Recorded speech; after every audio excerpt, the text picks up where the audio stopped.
दोस्तों, आज की कहानी बहुत ही ज्ञानवर्धक कहानी है। आज की कहानी में हमें 4 बातें ऐसे सीखने को मिलेगी जिसे जान करके हम भविष्य में कभी भी धोखे का शिकार नहीं होंगे। हमें कभी भी किसी के ऊपर आँख मूंद कर विश्वास नहीं करना चाहिए, वरना उसका परिणाम बुरा होता है। तो दोस्तों, चलिए जानते हैं क्या है इस कहानी, और इस कहानी के अंत में हमें क्या वो 4 बातें सीखने को मिलेगी जो हमारे जीवन के लिए बहुत उपयोगी है। एक समय की बात है, एक पेड़ पर एक मोर और मोरनी रहते थे। मोर और मोरनी में बहुत घनिष्ठता, बहुत प्रेम था। वह दोनों आपस में बहुत प्रेम रखते थे। कभी किसी भी छोटे जानवर को, छोटे पंछी को कभी कष्ट नहीं देते। उनका एक ही उद्देश्य था, हम लोग सुखी रहें और हर एक पशु पक्षी सुखी रहे। लेकिन एक दिन ऐसे बैठे थे और मोरनी ने कहा, हम अपने बच्चों को ऐसा संस्कार देंगे और जब उसकी शादी करेंगे तो एक अच्छी सी पत्नी लाएंगे, उसे भी बहुत अच्छा संस्कार देंगे, उसे भी अच्छी शिक्षा देंगे।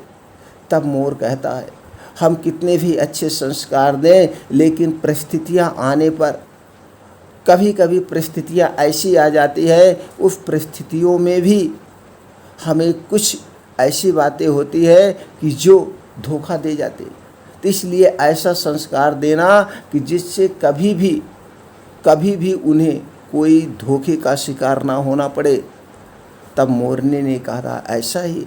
तो मोर कहता है, आओ आज हम तुम्हें एक ऐसी ही घटना बताते हैं, मनुष्यों की एक ऐसी ही घटना बताते हैं, इससे तुम्हें भी 4 बातें सीखने को मिलेगी और ये 4 बातें अपने बहू बेटे को ज़रूर सिखाना। तो दोस्तों, फिर मोर उस कहानी को सुनाना शुरू करता है। प्रभुनाथ ने मर्यादा से कड़ी आवाज़ में कहा, दहलीज में रुक जाओ। मर्यादा ने पूछा, ऐसा क्या हो गया कि मुझे दहलीज में रुकने के लिए कह रहे हो? मुझे मत छूत लगा गया क्या? मुझे कोई छूत हो गया है जो मैं गेट के बाहर ही रुक जाऊं, घर के बाहर रुक जाऊं? तुम्हें घर के अंदर आने से पहले यह बताना होगा कि इतने दिनों से कहाँ और किसके साथ थी, अब यहाँ कैसे और किसके साथ आई हो? परशुराम ने पूछा। मर्यादा बोली, इन बातों को पूछने का बाद में समय नहीं मिलेगा क्या?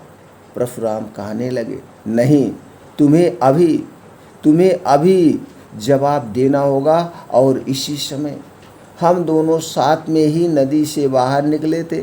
तुम मेरे पीछे पीछे चल रही थी, लेकिन अचानक कहाँ चली गई थी?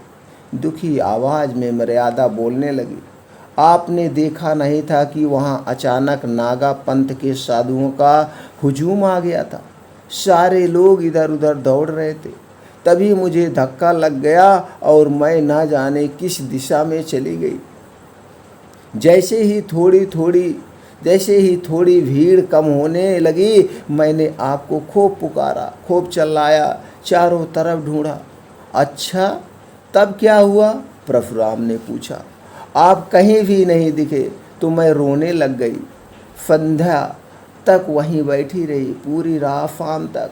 फिर एक लड़के ने आकर मुझसे पूछा कि तुम खो गई हो।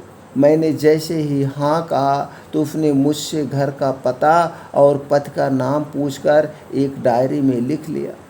फिर मुझे कहा कि तुम्हें घर तक हम पहुंचा देंगे, बस तुम अभी मेरे साथ चलो। मेरे पास कोई रास्ता भी तो नहीं था, तो मैं उसके साथ चल दी। परशुराम ने एकदम पूछा, वो तुम्हें कहाँ ले गया और वो कौन था? मर्यादा बोली, वह एक समिति का सेवक था जो मुझे अपने कार्यालय लेकर गया था। वहाँ उनका अध्यक्ष और कई सारे स्वयं सेवक थे। उन्होंने मेरा पता एक रजिस्टर में लिखा और एक घर में भेज दिया जहाँ खोई हुई सारी महिलाएं थी, बैठ के इंतज़ार कर रही थी। परशुराम ने सवाल किया, तुमने उस अध्यक्ष से तभी क्यों नहीं कहा कि मुझे घर भेज दीजिए? मर्यादा ने कहा, मैंने कई बार उनसे मुझे घर पर पहुंचाने के लिए कहा, लेकिन वो बार बार यही कहते थे कि मेला खत्म होने के बाद वह सारी महिलाओं को एक साथ ही घर भेजने की व्यवस्था करेंगे। इसकी वजह से पैसे और लोगों की कमी थी। मैंने उन्हें कहा कि मेरे गहने ले लीजिए और घर पहुंचा दीजिए।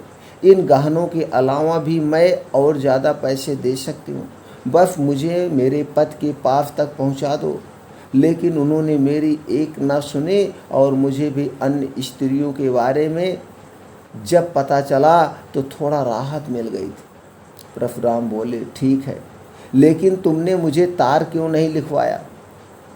मर्यादा ने बताया कि मैं पूरी रात उन महिलाओं के साथ उसी कमरे में थी। अगले दिन मैंने सोचा कि जब ये लोग मुझे घर भेज ही देंगे तो तार की क्या ज़रूरत है। फिर परशुराम पूछने लगा, रात भर सारी महिलाएं एक ही कमरे में थी तो कमरे में युवक भी आते जाते रहे होंगे? मर्यादा ने जवाब दिया, नहीं, केवल एक बार कोई युवक खाने के लिए पूछने आया था। जब सबने खाना खाने से मना कर दिया तो वह लौट गया। उसके बाद एक महिला के पेट में दर्द उठा था जो अध्यक्ष साहब 2-3 बार दवा पिलाने कमरे में आए थे। झट से परशुराम ने कहा, देखो अब निकली ना असली बात, मैं इन लोगों को खूब अच्छे से जानता हूँ। मर्यादा नाराज होते हुए बोली, आप किसी सज्जन व्यक्ति पर ऐसे आरोप नहीं लगा सकते। वो मेरे पिताजी के उम्र के थे। दूसरा उनकी आंखें हमेशा नीचे रहते थे। परशुराम बोले, हाँ, वहाँ के सारे आदमी देवता थे। तुम ये बताओ कि अगले दिन क्या हुआ? मर्यादा ने कहा, अगले दिन भी मैं वहीं रही। दिन के समय एक स्वयंसेवक हम सभी महिलाओं को कई पवित्र स्थल लेकर गया। लौटकर सबने खाना खाया। परशुराम ने पूछा, तुम वहाँ महिलाओं के साथ आनंद लेती रही? मेला तो अगले दिन ही खत्म हो गया होगा ना? खाना खाने के बाद तो गाना बजाना भी हुआ होगा। मर्यादा ने बताया, नहीं, गाना बजाना तो नहीं हुआ, लेकिन सारी महिलाएं अपने दुख के बारे में बात करती रही। शाम को मेला उठा तो उसके बाद 2 सेवक सारी महिलाओं को स्टेशन लेकर गए। परशुराम बोले, तुम तो यहाँ 7वें दिन आई हो और वो भी अकेले ही। मर्यादा बोली, हाँ, स्टेशन में कुछ दुर्घटना हो गई थी जिस वजह से देरी हो गई। परशुराम ने कहा, क्या हुआ था? मर्यादा ने बताया कि जैसे ही वह सेवक टिकट लेने गया तो एक आदमी ने कहा कि गोपीनाथ धर्मशाला में एक इंसान ठहरा हुआ है जिसकी पत्नी खो गई है। उसने जैसा हुलिया बताया वह मुझसे मिलता है। उस आदमी ने मुझे देखकर कहा कि आप उनकी पत्नी जैसी लग रही हो। मैंने उससे पूछा कि क्या तुम बाबूजी को पहचानते हो? उसने जवाब दिया, मैं उनको नहीं जानता तो आपको क्यों खोजता? आपका बच्चा काफ़ी रो रहा है। तब सारी औरतों ने कहा कि चली जाओ, तुम्हारे पति परेशान हो रहे होंगे। उन स्वयंसेवकों ने उस व्यक्ति से 2-3 बातें पूछकर मुझे उनके साथ भेज दिया। दिल खुश था कि अब अपने परिवार से मिलूंगी, लेकिन मेरा भाग्य ऐसा कि मैं किसी गलत इंसान के हाथ पड़ गई। परशुराम ने हैरान होकर पूछा कि आखिर कौन था वो जिसके साथ तुम चली गई? मर्यादा ने कहा कि मुझे लगा कि वो कोई दलाल ही रहा होगा। परशुराम ने सवाल किया, तुमको इतना होश नहीं हुआ कि उसे कह दूं कि बाबूजी को यहीं भेज दो, हमारे पिताजी को यहीं भेज दो? तुम ऐसा नहीं कह सकी? मर्यादा ने तुरंत बोली, मेरी बुद्धि काम ही नहीं कर रही थी। अब तुम फिजूल की बातें मत करो और यह बताओ कि वह आदमी तुम्हें कहाँ लेकर गया? परशुराम बोले, मर्यादा, मुझे लज्जा आती है, क्या बताऊं आपको? परशुराम, तुम्हें तो यहाँ आने पर और भी लज्जा आनी चाहिए। मर्यादा बोलने लगी, देखिए, मुझे किसी ने छुआ तक नहीं है, भगवान की कसम खाकर कहता हूँ। परशुराम ने पूछा कि क्या तुम उसका चेहरा कैसा था बता सकती हो? मर्यादा ने बताया, वह छोटे कद का गहरे रंग का आदमी था, लंबा सा कुर्ता पहना हुआ और गले में ताबीज़ भी थी। परशुराम ने कहा, अरे वो तो धर्मशाला में झाड़ू देने वाला था, मैंने उसको तुम्हारे खोजने की जानकारी दी थी, उसने इस बात का इस तरह से फायदा उठाया। मर्यादा बोली कि वो तो ब्राह्मण जैसा लग रहा था। परशुराम कहने लगा, नहीं नहीं, वो मेहतर था, यानी झाड़ू देने वाला ही था।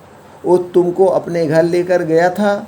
मर्यादा ने बताया कि उसने पहले मुझे एक तांगे पर बैठने को कहा और फिर एक तंग गली से किसी मकान में ले गया।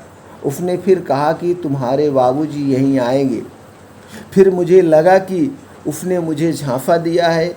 कुछ देर बाद एक बुढ़िया आई और मुझे लालच देने लगी। पूरी रात मैं रोती ही रही। अगले दिन बुढ़िया ने कहा कि तुम रोकर मर भी जाओगी तो भी तुम्हारी मदद के लिए कोई नहीं आएगा। उस झाड़ू मारने वाले और बुढ़िया ने कहा कि तुम्हारा एक घर छूट गया है, अब हमारी बात मान लो, अब हमारी बात मान लो तो तुम सोने से लद जाओगी। तभी मैंने स्वयं को खत्म करने का निर्णय लिया। परशुराम ने मर्यादा को रोकते हुए कहा कि ठीक है, मैंने मान लिया कि तुमने अपने सतीत्व को खत्म होने नहीं दिया, लेकिन मैं तुम्हें अपना नहीं सकता हूँ। मर्यादा ने कहा कि स्वामी, आप ऐसा मत कहिए, मैं आपकी वही पहले वाली पत्नी हूँ, मुझे किसी ने छुआ भी नहीं है। आपका ऐसा करना मेरे साथ अन्याय होगा। परशुराम ने कहा कि यह अन्याय नहीं बल्कि भगवान का खेल है। मैं 6 दिनों से यही सब सोच रहा हूँ। मुझे समाज की चिंता नहीं है, लेकिन तुम पर किसी दूसरे की नज़र पड़ी। अब मैं तुम्हें कैसे अपनी पत्नी के भाव से देखूँगा। मर्यादा बोलने लगी, क्या आपको मेरी स्थिति पर दया बिल्कुल भी नहीं आती है? परशुराम ने कहा, घृणा के स्थान पर दया बिल्कुल भी नहीं आ सकती। मैं जीवन भर के लिए तुम्हारा खर्च उठाऊंगा, लेकिन अब तुम्हें अपने साथ नहीं रख सकता हूँ। किसी गैर पुरुष के साथ एक क्षण रहने से भी प्रतिवर्त पूरी तरह नष्ट हो जाता। मर्यादा ने पूछा, तुम्हारी यही इच्छा है कि मैं यहाँ से हमेशा के लिए चली जाऊँ? परशुराम ने कहा कि हाँ, मेरी अंतिम इच्छा यही है। मर्यादा बोली, ठीक है फिर, लेकिन क्या तुम मुझे वासुदेव को अपने संग ले जाने दोगे? परशुराम बोल पड़े, बिल्कुल नहीं, वो मेरा बेटा है। मर्यादा ने पूछा, क्या मैं उसे आखिरी बार देख सकती हूँ? अपने बेटे को प्यार कर सकती हूँ? परशुराम ने जवाब दिया, मेरा मन तो नहीं है, लेकिन तुम्हें मन हो तो दूर से ही देख लो। मर्यादा ने कहा, ठीक है, अब जाने दो। सोच लूँगी कि मेरा कोई बेटा ही नहीं था और मैं विधवा हूँ। आज से भाग्य मुझे जहाँ ले जाएगा मैं वहीं जाऊँगी। दोस्तों, इस कहानी से हमें क्या सीख मिलती है? विपरीत परिस्थिति में किसी भी गैर पर यूं ही भरोसा नहीं कर लेना चाहिए। अपनी आँख और कान के साथ बुद्धि का भी उपयोग करना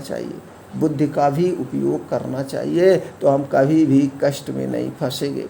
दोस्तों, कहानी आपको कैसी लगी हमें कमेंट सेक्शन में ज़रूर बताएं। फिर मिलते हैं अगली कहानी में ऐसी ही ज्ञानवर्धक कहानी के साथ।